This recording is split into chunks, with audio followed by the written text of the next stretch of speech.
Hola, buenos días. Por parte de la Universidad Autónoma de Chihuahua y la Facultad de Filosofía y Letras, les agradecemos a los que nos sintonizan por las redes sociales de la Facultad de Filosofía y Letras y por seguir estas transmisiones en torno al homenaje por el 7º centenario del fallecimiento del poeta italiano Dante Alighieri, honorata al altísimo poeta che non fu mai dipartito. En esta ocasión recibimos a la maestra de Educación Superior Joyce Zucca y Armendáriz, y a la doctora Constanza López Mazzotti, quienes nos presentan la mesa panel Encuentros dantescos en la literatura medieval. Tengo el enorme placer de presentar a la maestra Joyce Zucca, docente en la Facultad de Filosofía y Letras en la Universidad Autónoma de Chihuahua. Actualmente es becaria CONACYT en el doctorado en Filosofía con acentuaciones en estudios de la cultura en la Universidad Autónoma de Nuevo León, con un proyecto de tesis relacionado al texto inglés medieval y la narrativa de J.R. Tolkien. Joy, bienvenida a esta mesa, y a la doctora Constanza López Mazzotti. Constanza Mazzotti es licenciada en Lengua y Literaturas Modernas Italianas por la Universidad Nacional Autónoma de México, con especialización en traducción bajo la tutela del profesor Fabio Moravito, con quien trabajó parte de la obra de Primo Levi referente a la colección de cuentos L'ultimo Natale di Guerra. Posteriormente realizó sus estudios de maestría y doctorado en comunicación en la Universidad Iberoamericana de la Ciudad de México y parte de ello en estancias académicas en la Universidad de Bolonia. Siempre interesada en el poder de las imágenes desde la literatura y la poesía, es que estudia el comportamiento del fotoperiodismo y las repercusiones de este oficio, que hila el día al día en que a lo largo del tiempo construye archivo y documento histórico. Desde ese mismo enfoque ha trabajado con colectivos de fotoperiodistas, tanto italianos como mexicanos. Actualmente se dedica a la docencia desde los estudios de la comunicación. Así que es para mí un placer tener a estas dos maravillosas mujeres en esta mesa panel Encuentros dantescos en la literatura medieval. Maestra Joy, adelante, su tiempo. Muchas gracias, Victoria. Y yo estoy muy honrada de haber recibido esta invitación por parte tuya y parte de la Facultad de Filosofía y Letras. Me es muy honroso participar en este aniversario de un gran poeta que no solo influyó a la lengua en español que nosotros usamos, sino también tiene efectos pues en todos los ejemplos de poesía que podamos nombrar. Yo les quiero platicar de uno de esos ejemplos específicamente en la literatura inglesa. Y pues de nuevo estoy muy contenta y voy a dar lectura de este texto que preparé y comienzo. El título es Ecos del contrapaso dantesco en el paraíso perdido de Milton, el caso de El Satán. Hablando primero de la comedia, podemos hablar un poco de que la traducción al español, la primera traducción que se hizo al español se realizó en 1515, pero fue parcial, fueron solamente unas secciones del infierno y no nos llegó sino hasta ya el siglo XIX. En el caso del inglés, la comedia fue traducida hasta principios de 1800 por el poeta Henry W. Longfellow y fue considerado desde un inicio como un poema épico que contenía una teología medieval tardía, pero también ideas políticas imperiales dentro de este universo unificado que era experimentado por un poeta viajero. Esta visión, al parecer, para el contexto norteamericano, se anticiparía al advenimiento del mundo protestante y este triunfo global de un nacionalismo republicano. Muchos críticos han explorado las interpretaciones del poema de Dante como, de cierta manera, poco religiosas y mucho más pro-republicanas, pero son definitivamente en búsqueda de una unidad nacional. Es como una visión esperanzadora de la unificación de Italia que Dante tenía en su tiempo. Y pues este contexto está enmarcado ciertamente por algunos traidores que Dante observaba del imperio. Y esto era muy notorio porque para Dante el emperador era la personificación divina del liderazgo de Dios en la tierra. Y cualquier traidor que que buscara oponerse a este liderazgo, pues estaba condenado. Finalmente, y podríamos decir que Dante sí unifica a Italia, específicamente con este desarrollo tan hermoso del lenguaje que después fue usado y que ya Victoria y el doctor Jerónimo hablaron un poco ayer en la presentación del libro. Esta unificación a través del lenguaje es digna por sí misma de ser investigada más a profundidad. Muchos críticos también han definido la poesía dantesca como muy cargada de subjetividad emocional, pero también de un genio poético, que son elementos indispensables del etos de la poesía romántica.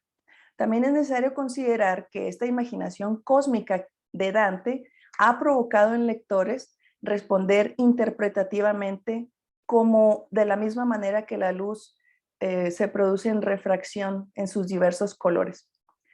Tal es el ejemplo de Walt Whitman, un poeta norteamericano, que en su colección de poemas Drum Taps considera elementos importantes del infierno y los asocia a situaciones que se experimentaron en la Guerra Civil de los Estados Unidos. Es tal vez esta una asociación muy común de la sección del infierno de Dante. La idea básica del infierno, ya sea en la teología cristiana o en el relato dantesco, enfatiza un castigo eterno según la naturaleza del pecado. Según Whitman, la visión poética de Dante era enmarcar y revisitar la historia dentro de un contexto poético y al mismo tiempo representar de manera subjetiva la memoria de estos participantes históricos, que tal vez incluían también a personalidades comunes, pero solo era para reincorporar los elementos de una realidad que fuera accesible para sus contemporáneos y entender así designios históricos. Esta perspectiva está también en el Tratado Político Monarquía, en el que Dante ofrece su perspectiva a través de esta unidad imperial, ¿no?, que se mencionó antes. Se podría conjeturar entonces que Dante refleja comportamientos de los cuales el individuo, o en el caso del infierno en particular, el espíritu no puede escapar. Se podrá inferir entonces que su imposibilidad de escape yace en esta ausencia de comunión o de restauración. Y como producto, todo se dibuja en la personalidad del Satán.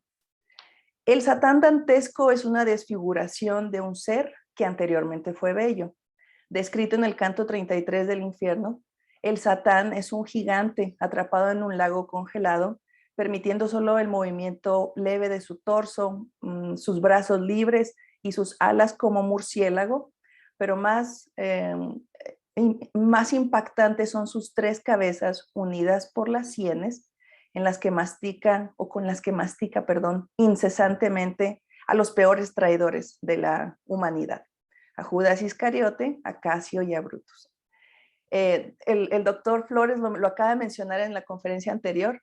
Para Dante, como para la ideología del momento, el traidor es difícilmente justificado, o podrá ser difícilmente justificado. Es por eso es uno de los pecados o de las condiciones espirituales de las que no se puede escapar.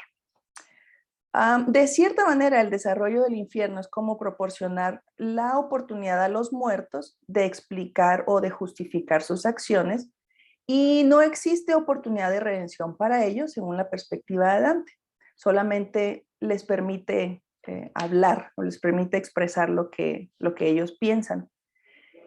En el centro del infierno se establece la figura del Satán congelado, y todo esto enfatiza su crítica política de una manera en que no existe redención bajo estos parámetros antiguos, ¿no?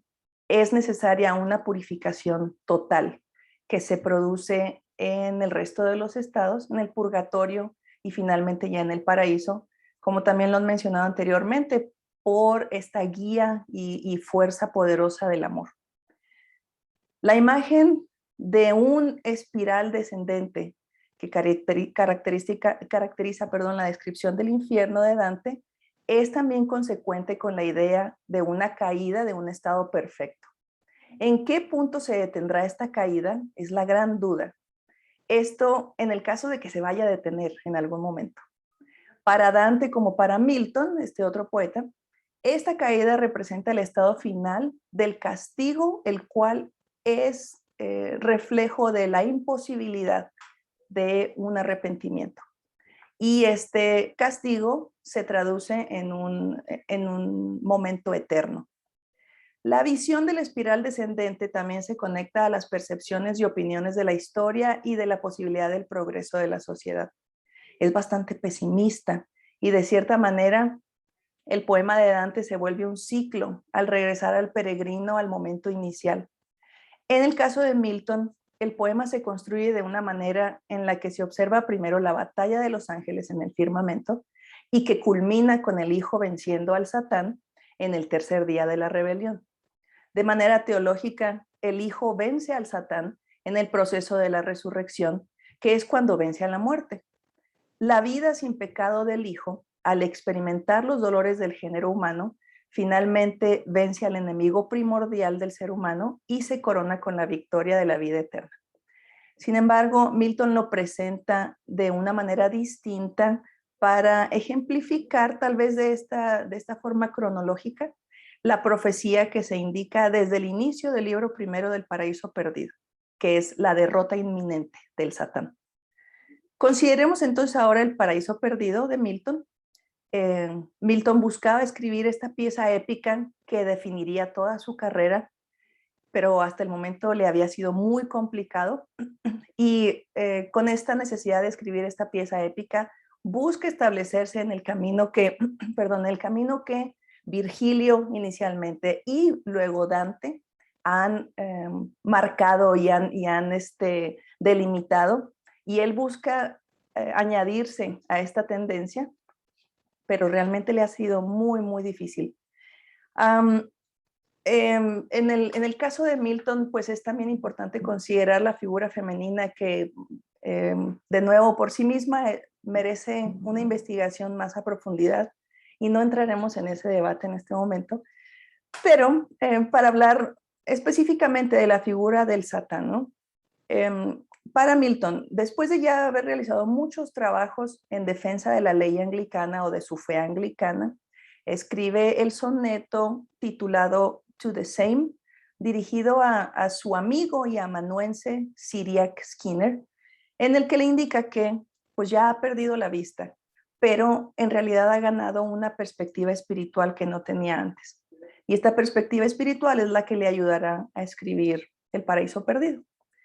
Él indica en el libro tercero, esta luz celestial puede irradiar en su mente y en todo lo que de ahí proviene, puede purgar y dispersar todo lo que él puede ver y decir de cosas invisibles, que es realmente la postura que Milton toma como poeta para descubrir estas verdades espirituales que son necesarias que el universo, el mundo conozca.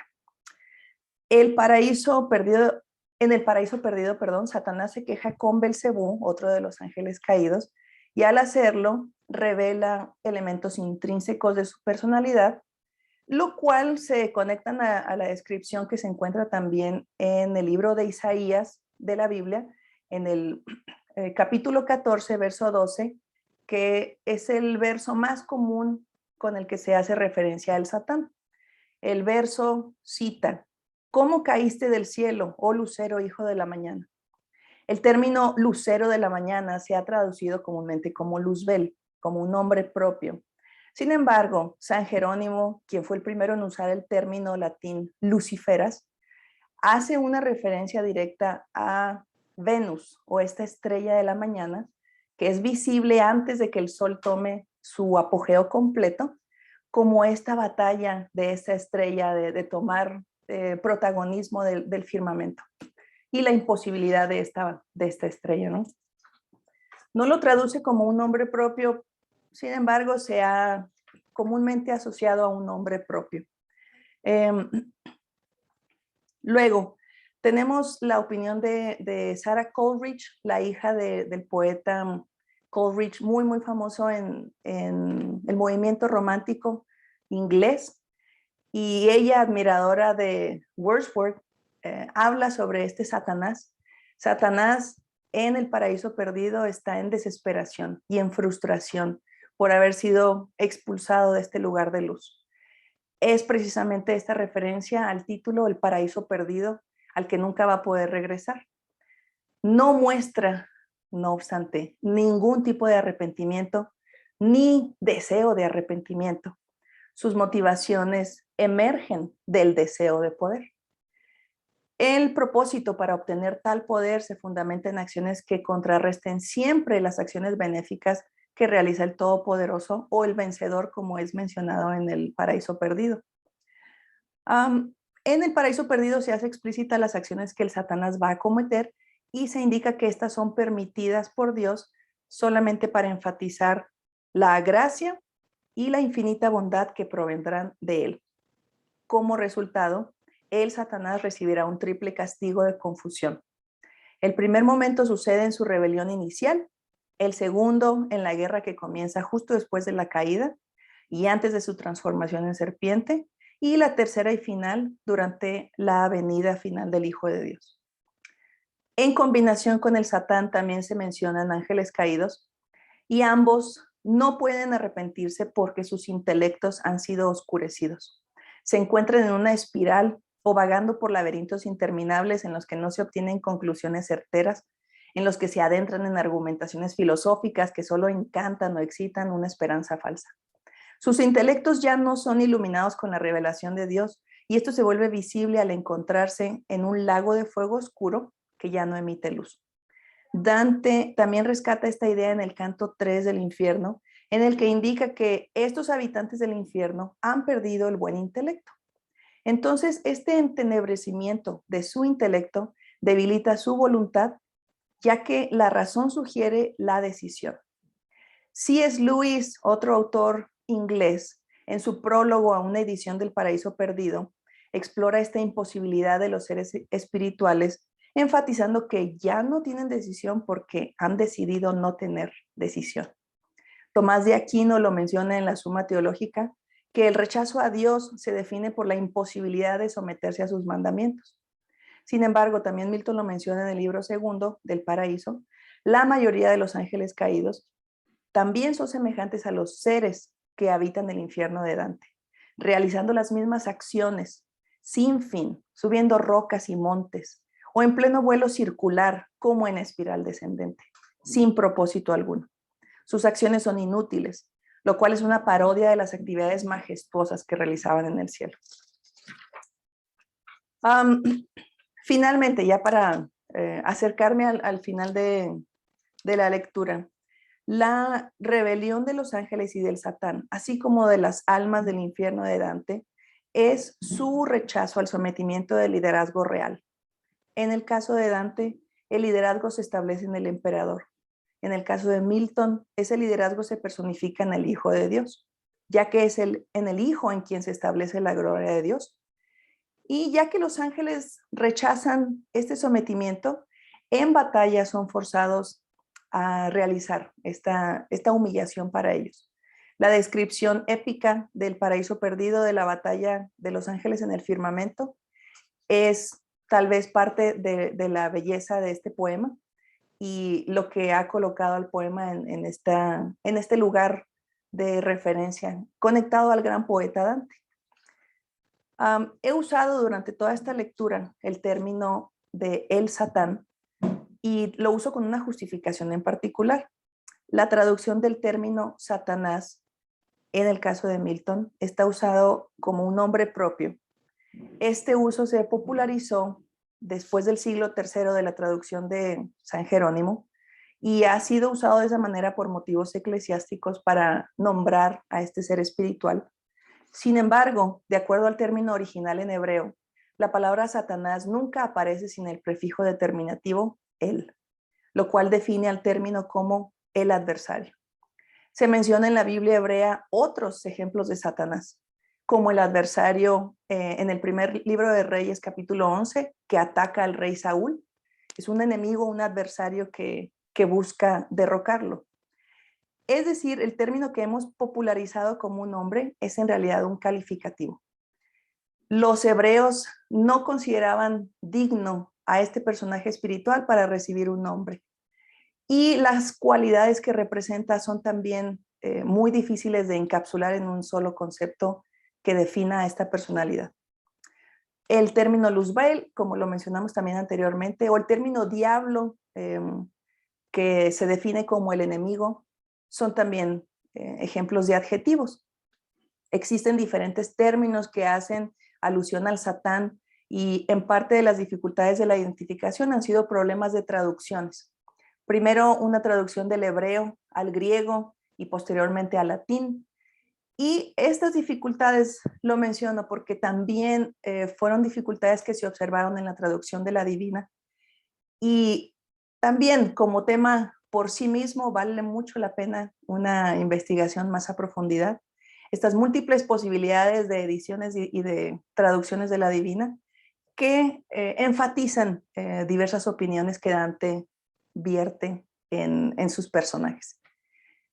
Así como el ciclo de viaje de este peregrino, volvemos de nuevo al punto inicial, en donde el texto se nos desdobla en otras posibilidades. Y algunas que si la manera como Dante lo mencionó de esta rotación son posibles, nos alcanzaría para otros 7 siglos. Les agradezco mucho. Joy, qué interesante ponencia. Estoy fascinada con todo esto que nos has platicado, todas estas referencias a los demonios, ¿no? El nombre de Satán incluso, y todo lo que tú investigaste para construir esta ponencia. De verdad, muchas gracias. Qué fascinante. Ahora cedo la palabra a la doctora Constanza. Hola, buen día. Muchas gracias, Victoria. Muchas gracias, Joe. Y muchas gracias a la gente que está viendo. Ok, entonces, en primer lugar, quiero agradecer a la invitación por parte de la Facultad de Filosofía y Letras y a la UNAM y a la Universidad y a la Facultad de Letras de Chihuahua.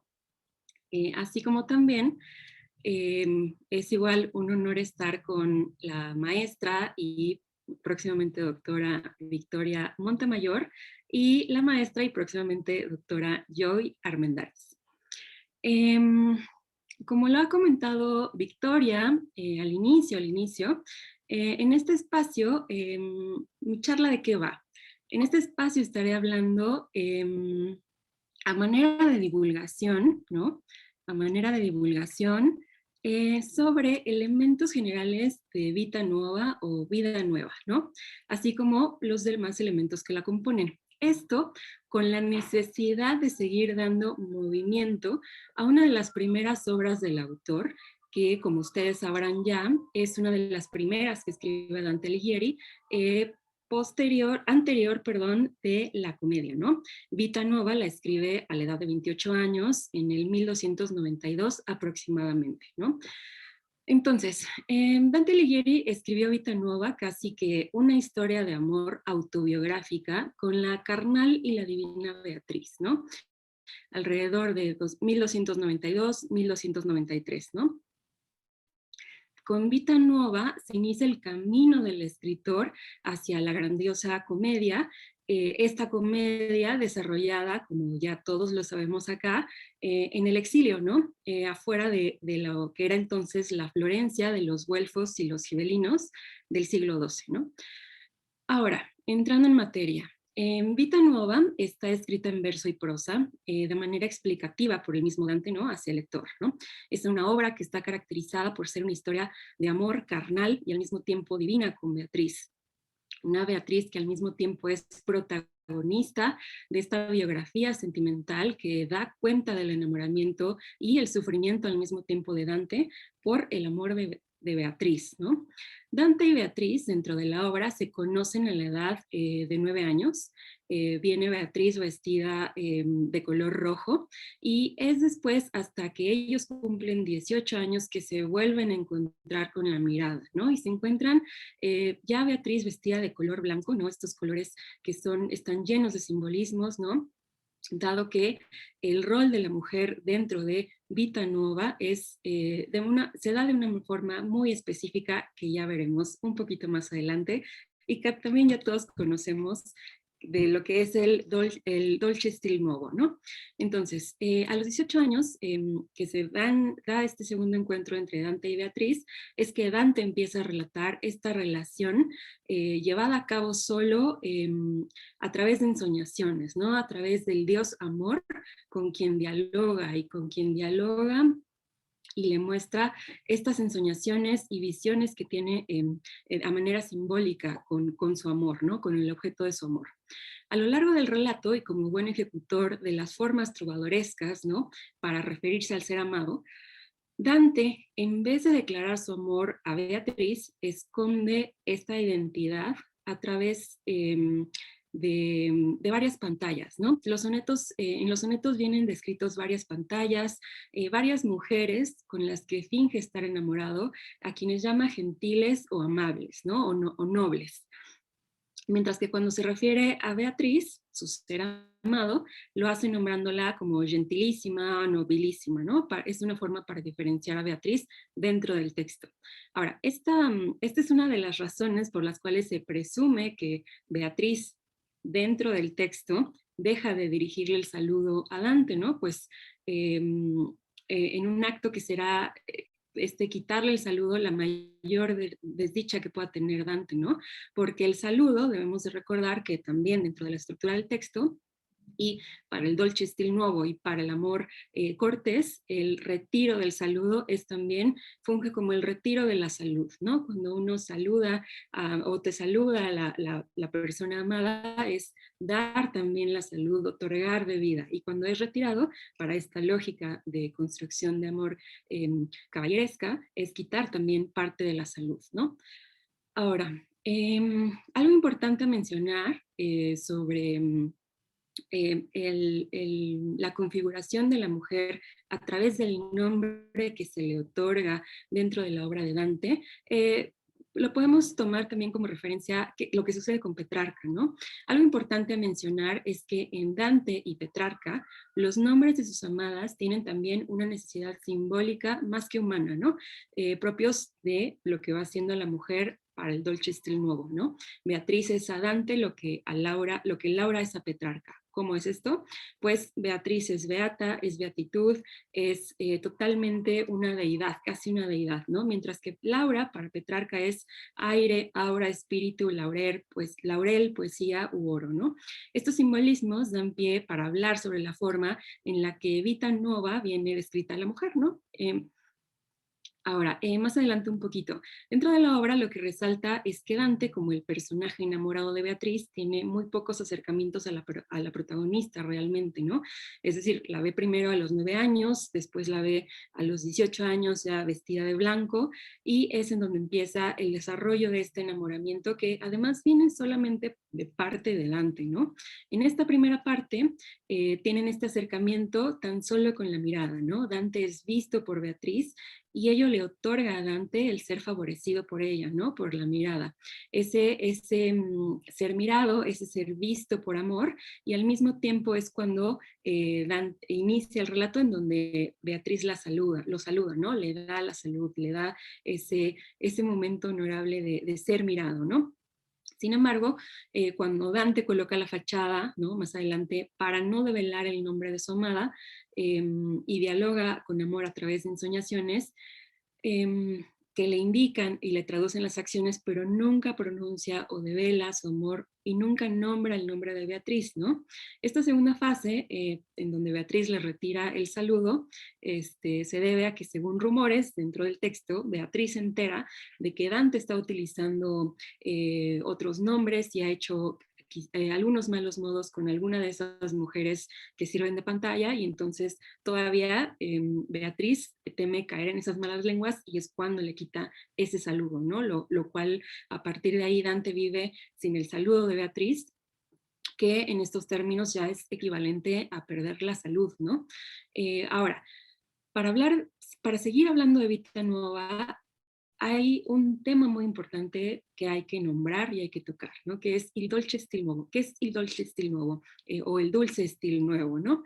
Exalta ¿de qué trata esto? Se trata de exaltar la mujer angelical y el amor hacia ella, protegiendo la identidad de esta mujer, ¿no? Es por eso que Dante nunca nombra el nombre de la actriz y pone estas fachadas, ¿no?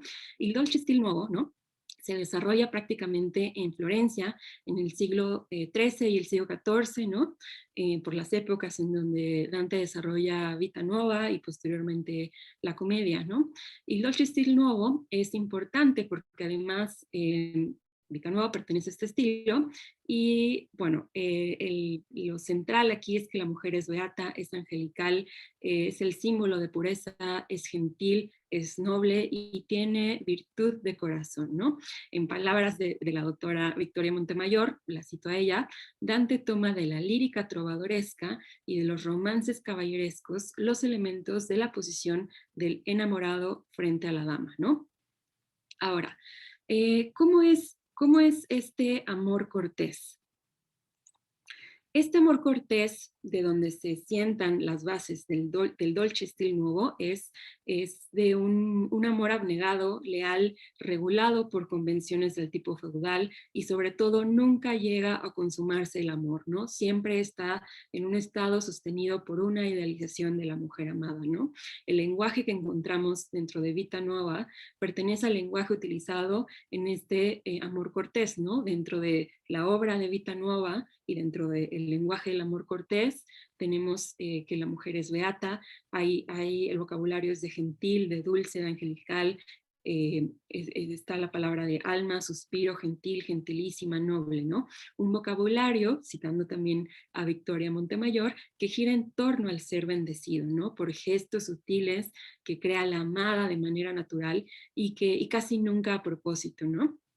Es decir, la mujer, por el simple hecho de existir y de convertirse en el propósito del amor del caballero, adquiere mágicamente las características de poderle otorgar vida a esta persona a quien es su enamorado o de quitarle la vida, ¿no? A través del saludo. Entonces, a través de la mirada, a través de un gesto, es que se construye esta idealización, ¿no? El caminar incluso de esta mujer amada deja de ser una cuestión terrenal y se vuelve casi que una cuestión angelical, ¿no? Porque flota cuando se desplaza, ¿no? Ahora bien, para los estilnovistas, el amor de la dama angelical, que es el centro de atención, también en palabras de Victoria Montemayor, ¿no? Y cito, la dama se vuelve protagonista activa, es idealizada tanto física como espiritualmente, se distingue su bondad, gentileza y pureza de corazón. La filosofía estilnovista del amor se caracteriza por el placer que provoca la aparición de la dama, el amor que beatifica y conduce a la virtud, a la perfección, es una aspiración espiritual, ¿no?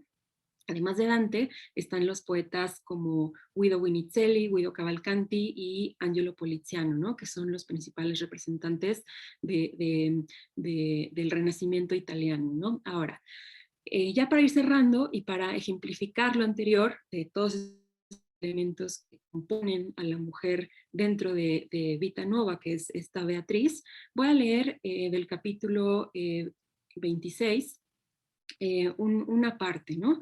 Y comienzo. No sé si Vic nos puedas ayudar a compartir el PDF que hice para que ustedes también puedan leer de manera más detenida este capítulo, ¿no? Entonces, ¿qué pasa en este capítulo? Dante dice de Beatriz al verla pasar. Esta nobilísima mujer, de la que tratado ha sido en palabras precedentes, llegó a tanta gracia entre las gentes que cuando pasaba por la calle las personas corrían para verla, por lo cual una admirable alegría se apoderaba de mí, ¿no? Y cuando estaba ella cerca de alguno, tanta honestidad se apoderaba del corazón de aquel que no se atrevía a levantar los ojos ni a responder a su saludo. De estos muchos, tal como expertos, podríanme dar testimonio a quien no lo creyese. Caminaba ella coronada y vestida de humildad, no mostrando ningún vanagloria lo que estaba.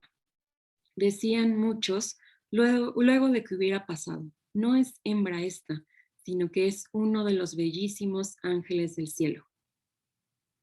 Y otros decían, esta es un milagro, bendito sea el Señor, que tan admirablemente sabe obrar. Digo que se mostraba tan noble y tan llena de todas sus hermosuras,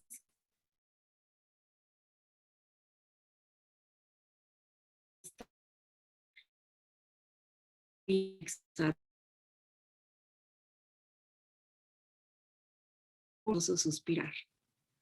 Estas y más de ella por efecto de su virtud, por lo cual, pensando yo en esto, queriendo retomar el estilo de su alabanza, me propuse decir palabras en las que diese a entender acerca de sus admirables y excelentes efectos, a fin de que no solo aquellos que la pudieran ver sensiblemente, palabras no pueden hacer comprender. Entonces dije, este soneto que comienza, aparece tan noble, ¿no? Aquí vemos cómo Dante hace esta fusión, ¿no? Y comienza el soneto. Tan gentil y tan honorable se presenta cuando alguno saluda a mi señora, que temblando las lenguas enmudecen y no se atreven a mirar los ojos. Sintiéndose alabar, camina ella benignamente, de humildad vestida, y aparece una cosa que viniese del cielo a tierra por mostrar milagro. Tan placentera a quien le ve se muestra que el corazón endulza por los ojos, y aquel que no lo prueba no lo entiende, y escaparse parece de sus labios un delicado espíritu amoroso que al alma va diciéndole suspira. Bueno, con este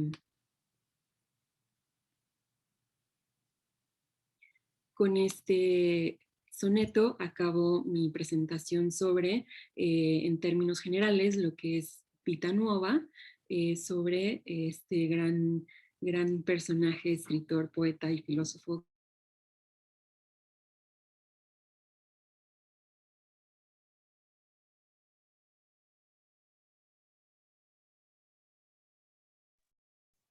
Bueno, pues qué felicidad escuchar a estas dos grandes mujeres, dos amigas muy queridas, sobre este tema tan importante que es Dante y Dante, cómo se representa en la literatura, o por ejemplo en el caso de la ponencia de Joy, ¿no? La influencia que tuvo Milton para escribir El Paraíso Perdido.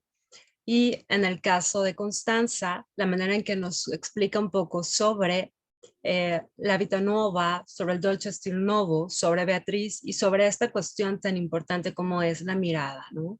Tan gentil y tan honesta se aparece mi dama cuando ella a otros saluda. Y estas cuestiones del saludo, de la mirada que son tan importantes, ayer lo comentaba la poeta y filóloga Melania Panico, como la mirada y este gesto tan simple que pareciera ser el saludo, tiene una total importancia en la Vita Nuova, porque Beatriz efectivamente es la dama que purifica, la dama que da la beatitud y la salvación, ¿no? Entonces, en ese sentido también Beatriz es sumamente importante. Y lo que decía Constanza, por ejemplo, estas cuestiones de Dante, de lo que Beatriz es para Dante y Laura para Petrarca, ¿no? Ahí pudiéramos también hablar sobre estos nombres, Beatrice, la que da la beatitud, y Laura, que puede ser el aura, el alba, ¿no? Y además, sin olvidar que Laura, laurel, ¿no? La rama del laurel con la que los poetas son coronados. Entonces, esto en cuanto a la ponencia de Constanza. Y en cuanto a la ponencia de Joy, ¿no? Que habla sobre los demonios y todas estas cuestiones, a mí me parece fascinante y es algo que siempre comento con mis alumnos, que a nosotros lo que nos llama mucho la atención es este imaginario demoníaco, ¿no? Y la manera en que Joy hablaba de el satano, alguien que no necesita tener el nombre, que no debe tener un nombre, por eso se pone el artículo el satán. Y como también en la comedia, en una parte del infierno, hay una frase que dice, pape Satán, alepe, ¿no? Que es algo así como, solo Satán es Dios o Satán es Dios, ¿no? Y que es una referencia ahí en el infierno cuando llegan a la región de los avaros, ¿no? Porque Pluto es el dios de la avaricia, digamos, el demonio de la avaricia.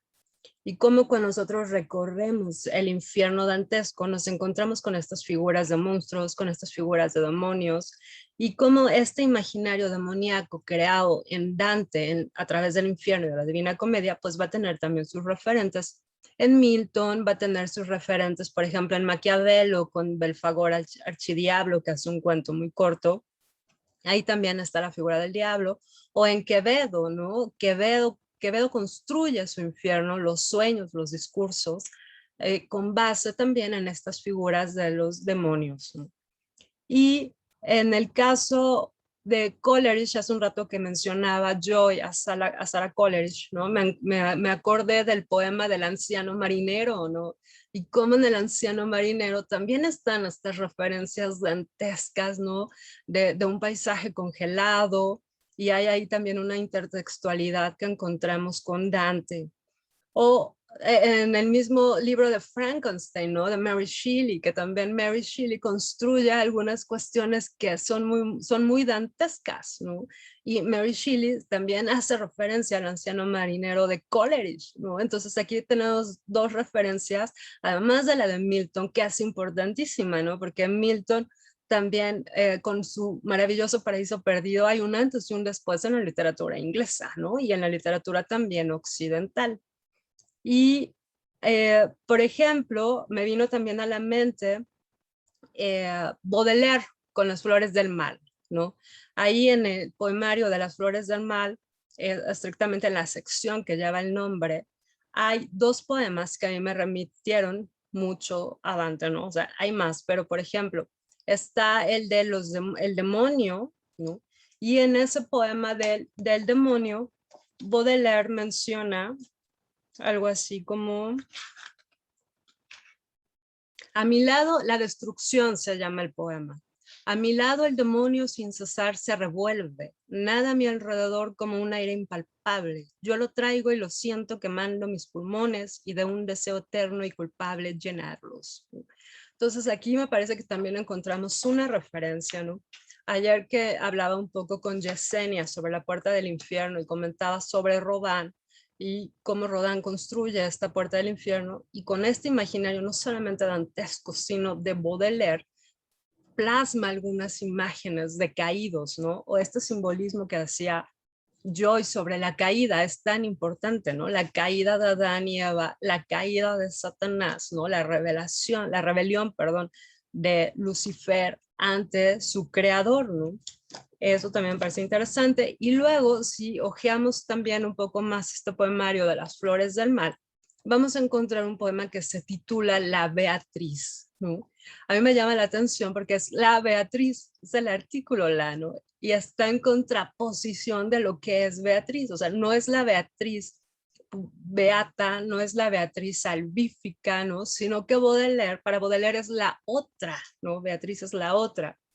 Y entonces un fragmento de La Beatriz dice: en cenizosas tierras sin verdor calcinadas, quejándome yo un día a la naturaleza y de mi pensamiento que vagaba al azar, clavándome el puñal lentamente en mi pecho, vi en pleno mediodía bajar sobre mi frente un denso y funerario nubarrón de tormenta que llevaba un rebaño de demonios viciosos parecidos a crueles y curiosos enanos. Entonces aquí también hay un imaginario un tanto dantesco que encontramos en Baudelaire. Y luego nada más quiero mencionar brevemente un poco a Ezra Pound, que Ezra Pound es otro referente en sus cantos, y en sus cantos vamos a encontrar la referencia a Cavalcanti, ¿no? Hay una referencia ahí cavalcantiana, por ejemplo, está la referencia también a Ugolino, de la que hablaba hace un rato el doctor Alan Flores, y cómo Ezra Pound en estos cantos, que me parece que es un tratado, ¿no? Es un tratado que se tiene que estudiar porque Ezra Pound toma muchos temas históricos, poéticos, chinos, ¿no? Y entonces es también como una especie de enciclopedia, me parece, que crea Ezra Pound con sus cantos, ¿no? Entonces, estas son algunas de las referencias que yo quería mencionar en esta mesa, y no sé, tengo que ver si hay algunas preguntas o algunos comentarios o algunos comentarios. Constanza, Joy, ¿quieren comentar algo? ¿Hay algo que deseen comentar? Así brevemente, haciendo referencia a todos estos títulos de poemas y autores que has mencionado, Victoria. Es como si se construyera esta ideología en la poesía, y no nada más en la poesía, sino en el desarrollo de historias épicas. En mi caso particular, el autor de El Señor de los Anillos y el Silmarillion hace una emulación muy clara de Milton, que a su vez también está emulando este pensamiento medieval. El, la forma en que se dibujan los conflictos, estos masivos de ángeles, seres poderosos que no mueren, nunca, nunca van a morir. Sus cuerpos son, pues son tal vez límites físicos, pero en realidad sus espíritus viven por siempre. Es esta idea medieval de un castigo eterno. Y a mí me parece increíble es estar construyendo a hombros de gigantes, y vivimos en el siglo que nos tocó vivir, observando todo este desarrollo que ya se ha dado, y es pues increíblemente maravilloso ser testigos de esto. Claro, y estas cuestiones que dices que nos remitimos a estos gigantes, ¿no? Porque Dante se remite a Virgilio también, como lo mencionabas al inicio de tu ponencia, ¿no? Y cómo Dante toma de la Eneida, del canto sexto del Averno virgiliano, toma elementos, bueno, la construcción, ¿no? Geográfica, digamos, paisajística del infierno se basa en la Eneida, ¿no? Y entonces este imaginario ha dado pie a tantas creaciones, tanto literarias, ¿no?, como visuales. Entonces eso es maravilloso. O en el caso también de Ovidio, ¿no?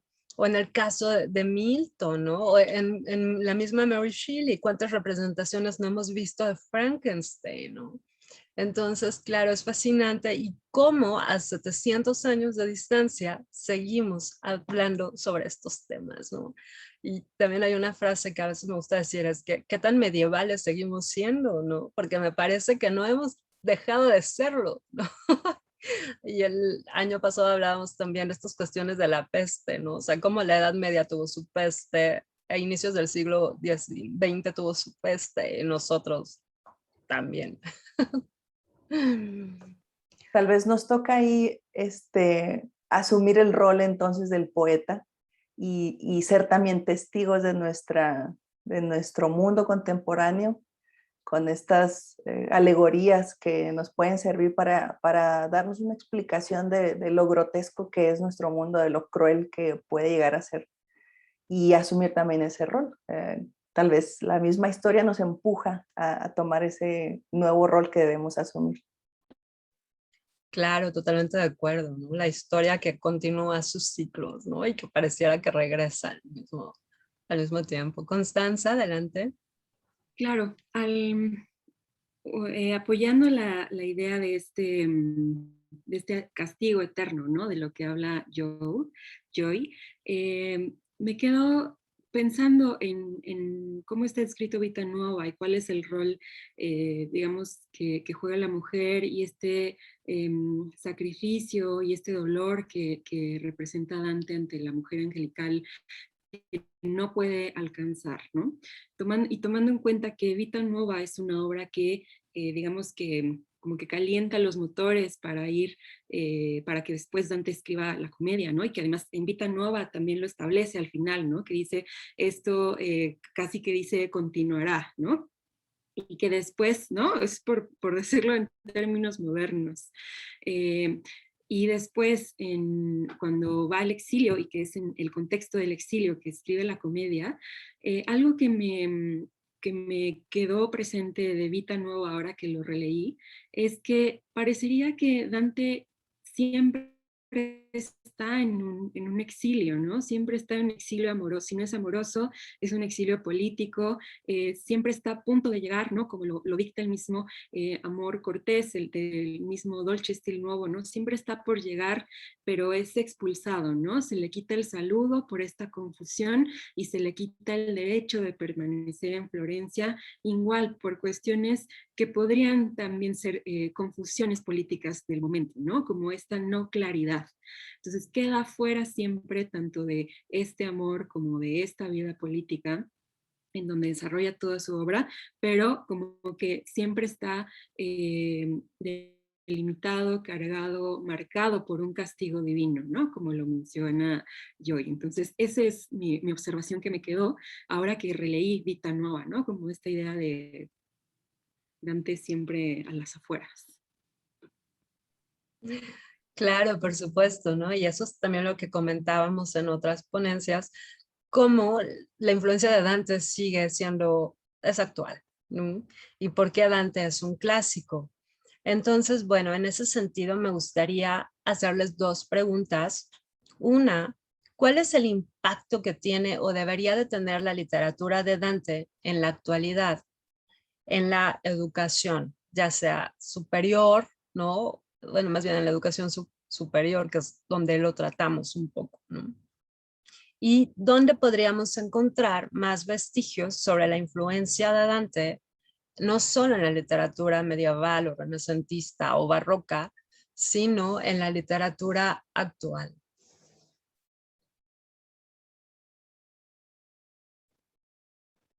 Si me permites, Constanza, pienso que la influencia de Dante, como lo mencionaba yo ahorita, se puede considerar de múltiples áreas.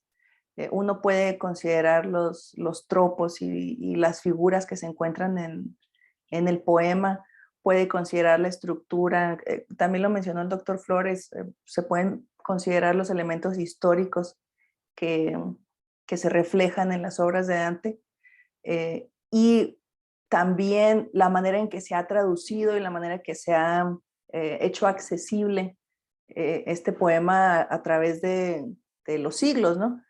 La manera en que nosotros recibimos este poema de hace 7 siglos y la manera nueva en la que los estudiantes reaccionan ante esta historia.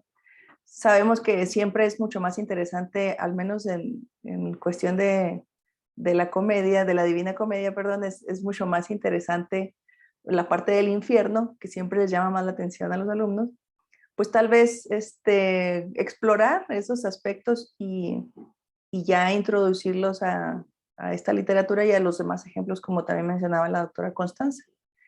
En el caso particular de la literatura mexicana, los ejemplos que se derivan tal vez de cierta manera, a mí se me ocurre de cierta manera algo que un compañero mío mencionaba sobre Elizondo y la manera en que él, considerado como un escritor gótico, refleja la transgiversación de valores, que es precisamente lo que Dante refleja en su comedia, cómo esta virtud o la ausencia de la virtud se transgiversa y se convierte en algo que es contrario a lo que debe ser la esencia en el hombre. No sé, podríamos experimentar, pero realmente es ponerlo accesible al alumno y presentárselo y realmente introducirlo a la lectura.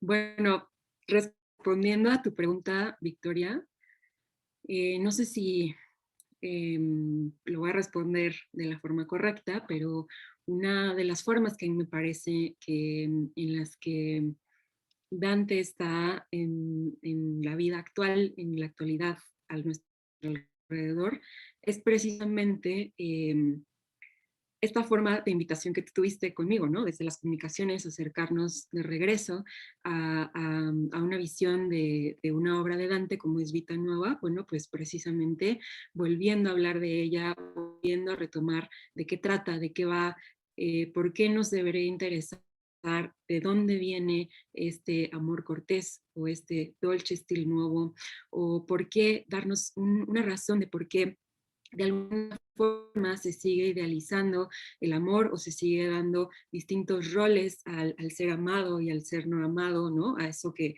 se le retira y se le da el saludo, ¿no? Se pudiera quizás desde las comunicaciones hacer un acercamiento a Dante desde este cotidiano, ¿no? Que en algún momento ya habíamos platicado, ¿no? Sobre quién es Beatriz o cómo sería Beatriz en esta actualidad a través de cómo se desempeña la figura de la mujer en el amor, ¿no? Entonces, así respondería la pregunta de cómo traemos la obra de Dante al día a día.